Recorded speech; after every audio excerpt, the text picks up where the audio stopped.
Hello and welcome, it's Kaya, and in today's video we are going to be discussing the top and best performing monthly paying dividend ETFs. Yes, you heard me correctly, monthly paying dividend ETFs. And yes, the focus of this video will be on the best performing monthly dividend ETFs, because you see there are a lot of sources out there which list monthly paying dividend ETFs, but when you actually dive into their performance, it's not so great. And also stating the obvious, one of the nice things about a monthly paying dividend ETF is that it pays you a dividend on a monthly basis, so you're receiving cash flow on a monthly basis. So for those of you out there who want some type of investment that can give you that monthly income, this is a good option for you. So without further ado, let's dive into the top and best performing monthly paying dividend ETFs over the last 5 years. So starting off with number one, we have the very well known Invesco S&P 500 High Dividend Low Volatility ETF.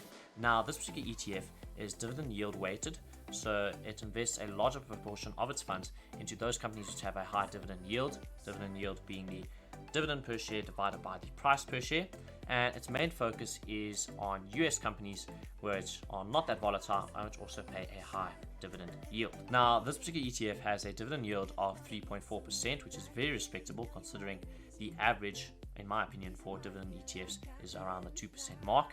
And then it also has an expense ratio of 0.3%, so that means $30 to the fund manager for every $10,000 invested. And now when it comes to the expense ratio, just briefly, you obviously want this to be as low as possible, because the lower the expense ratio, that means the more of the return you, the investor, get to keep for yourself. So 0.3%, very respectable too. And when it comes to the risk level for this particular ETF, we are going to give it a 1 on the scale of 1 to 5, so very low risk, and that is because it has a beta of 0.42. Now you guys may be wondering, what is beta? Now beta is a term in finance that specifically means the correlation of a share or an ETF to the market index, being, for example, the S&P 500. Now when you have a beta of 1, that means that a share or an ETF is perfectly correlated to the market, it's just as volatile. If it has a beta less than 1, that means that it's not as volatile as the market index. And if you have a share or an ETF which has a beta of greater than 1, that means that it is much more volatile than the market index. The point of this video isn't to explain beta, but I just want to give you guys that brief summary. But essentially for you guys, obviously the lower the beta, then the less volatile the share or the ETF is, whereas the higher the beta, then the more volatile the price movement of the share or the ETF will be. Now you guys know what beta is. If you want to see how I landed up deciding the risk level of these particular ETFs, I recommend you guys stop the video here. So if we go ahead and do a deep dive and we look at the particular ETF, we can see that it is all focused in the United States, with, as far as the sectors go, we see a large focus on the utilities, consumer staples, as well as finance and pharmacare. And when we go ahead and look at the specific companies, we can see here, interestingly, that they do favor their cigarette manufacturers, with Altria and Philip Morris being present. We also see their Chevron, the energy company, as well as Kraft Heinz for those of you out there who are tomato fanatics. So broadly diversified across a lot of different industries. When it comes to the performance, this particular ETF managed to generate 7.53% per annum over the last 5 years. That means that if you invested $10,000 5 years ago, it would have grown into just under $14,400 today. That brings us to the next one, which is the WisdomTree US High Dividend Fund. Now this particular fund is dividend weighted, so it will mainly invest into the larger companies which pay more dividends compared to other smaller companies which don't pay as many dividends. And as far as the actual holdings go, these companies are US-based companies which pay high dividends. Now this particular ETF has a dividend yield of 2.97%, very respectable, and it also has an expense ratio of 0.38%, so $38 to the fund manager for every $10,000 invested. And when it comes to the risk level for this particular ETF, it managed to achieve a rating of 3. That's because it has a beta of 0.87. And when we go ahead and do an ETF deep dive, you can see that it is all focused in the United States, with the largest sectors being the healthcare, consumer staples, finance, as well as energy sectors. And then when we go ahead and look at the actual holdings, we see that their largest holding is ExxonMobil, so the oil giant, Chevron as well, and then we also see that the consumer staples giant Coca-Cola, as well as the cigarette manufacturer Philip Morris, and just a host of other companies which I'm sure you guys all already recognize, but broadly diversified across a lot of different industries. And when it comes to the performance, this particular ETF managed to generate 8.72% per annum over the last 5 years for its shareholders. That means that if you invested $10,000 5 years ago, it would have grown into just under $15,200 today. That brings us to our third one, which is the SPDR Dow Jones Industrial Average ETF. Now this particular ETF is price weighted, so that means companies which have a larger share price will form a larger component of the ETF, and focuses on the 30 largest US companies which have been selected by Wall Street editors. Now, this particular ETF has a dividend yield of 1.8%, and it also has an expense ratio of 0.16%, so $16 to the fund manager for every $10,000 invested. And when it comes to the risk level for this particular ETF, it managed to achieve a 3. That's because it has a beta of 0.78. And when we go ahead and do an ETF deep dive over here, we can see that the focus is based in the United States, with a large focus on the finance sector, and then closely followed by the tech as well as the manufacturing industries. And then if we look at the actual holdings, we can see here that their largest holding is United Health Group, so the healthcare/insurance provider. We also have their Goldman Sachs, the banking giant, and then we have Home Depot rounding out the top 3, the humongous home retailer. But I'm sure if you guys go into that list, you can also identify loads of other companies there. It's got a lot of prominent companies, well-established companies that have been around for a long time, and it's just well diversified. And when it comes to the particular performance for this ETF, it managed to generate 11% per annum over the last 5 years for its shareholders. That means that if you invested $10,000 5 years ago, it would have grown into just under $16,900 today. That brings us to the next one, which is the Invesco High Yield Dividend Achievers ETF.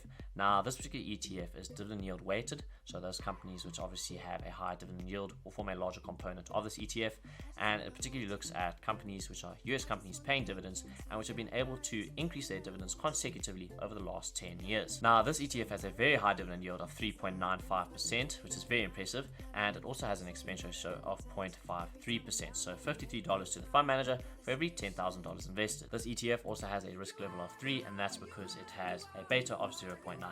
And then doing an ETF deep dive, we can see that it is all invested into the United States. We see there that the largest sectors being utilities, finance, and consumer staples. And then interestingly, when we go ahead and look at the largest holdings, they really do like their cigarette manufacturers. In this one, we have here Altria, Universal Corp, and Philip Morris, which are literally the biggest cigarette manufacturers in the world. So they like their well-established companies which have good competitive moats. So broadly diversified across a lot of different sectors, and they also just have very well-established companies that have been around for ages. This particular ETF managed to achieve an annual performance of 9.04% per annum over the last 5 years. That means that if you invested $10,000 5 years ago, it would have grown into just over $15,400 today. And that brings us to our next one, which is the NASDAQ 100 Covered Call and Growth ETF. Now, this particular ETF tracks an index of NASDAQ 100 companies, and it also does the following. It goes ahead and it sells call options.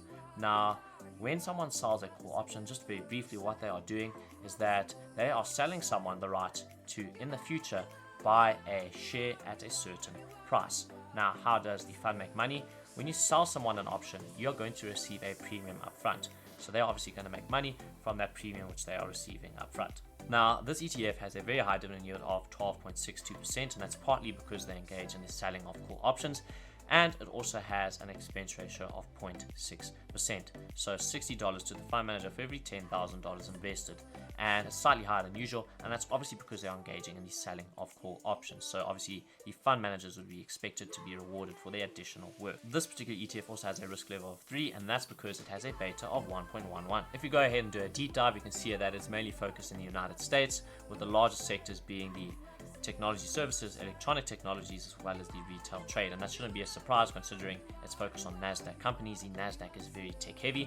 And then if we go ahead and look at the actual holdings, once again, no surprise at all. It's mainly focused on technology companies. I'm pretty sure you guys can identify each and every single one of those. As far as the performance goes, this particular ETF managed to generate 12.67% per annum for its shareholders over the last 5 years. That means that if you invested $10,000 5 years ago, it would have grown to just under $18,200 today. That brings us to the next one, which is the Enhanced Capital and Income Fund. Now, this particular fund likes to invest in equities in both the US as well as other countries, and also makes additional cash by selling call options as well as by selling put options.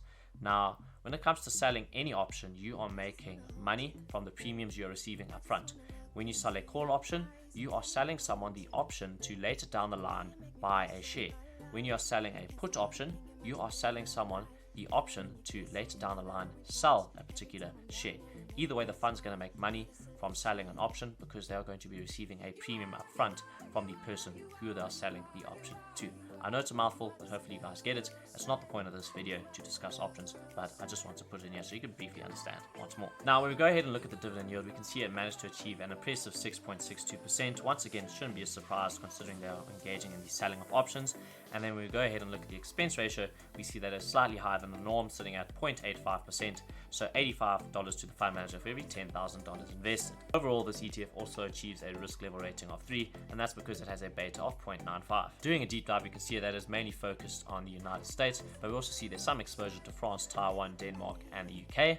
And then when it comes to the sectors, we see that there is a large focus on the tech sector amongst others. And then we go ahead and look at the largest holdings. We can see that the largest holdings are also once again mainly focused on some of the most well-known and largest established tech companies in the world.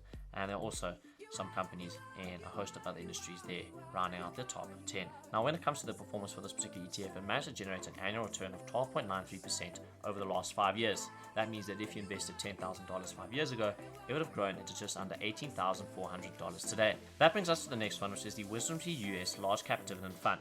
Now, this particular fund is dividend weighted and it invests in the 300 largest dividend paying companies in the US. This particular ETF has a respectable dividend yield of 2.24%, as well as an expense ratio of 0.28%, so $28 to the fund manager for every $10,000 invested. This ETF achieves a risk level of 2, and that's because it has a beta of 0.65. I'm not going to elaborate long here, but if we go ahead and do an ETF deep dive, we see mainly based in the United States. It's got your finance, your healthcare, and your consumer staples focus, as well as tech. And if we go ahead and look at the largest holdings, it's broadly diversified and spread across the largest companies in the world. When it comes to the performance of this particular ETF, it managed to generate an annual return of 11.04% over the last 5 years. And if we go ahead and translate that into what would happen if you invested $10,000 5 years ago, that $10,000 would have grown to just under $16,900 today. And that brings us to the last one, which is the WisdomTree US Quality Dividend Growth Fund. Now, this particular ETF invests into both mid and large cap US companies which pay dividends but which also show growth characteristics. This particular ETF has a respectable dividend yield of 1.97%, and it has an expense ratio of 0.28%, so $28 to the fund manager for every $10,000 invested. This particular ETF also achieves a risk level rating of 2. That's because it has a beta of 0.7. If you go ahead and do an ETF deep dive, you can see here that it is invested into the United States. We can see here that the main sectors being the consumer staples, technology, as well as the healthcare sectors. And then if we look at the actual holdings, we can see that they've essentially invested into the leaders in each of the field, and you just have exposure to a wide variety of some of the largest companies in the world spread across all of the different sectors. And when it comes to the performance, this particular ETF managed to generate 12.97% per annum for its shareholders over the last 5 years. That means that if you invested $10,000 5 years ago, it would have grown into $18,400 today. That rounds up the top 8 best performing monthly dividend paying dividend ETFs. I hope you guys all enjoyed that video, and I'll see you all in the next one.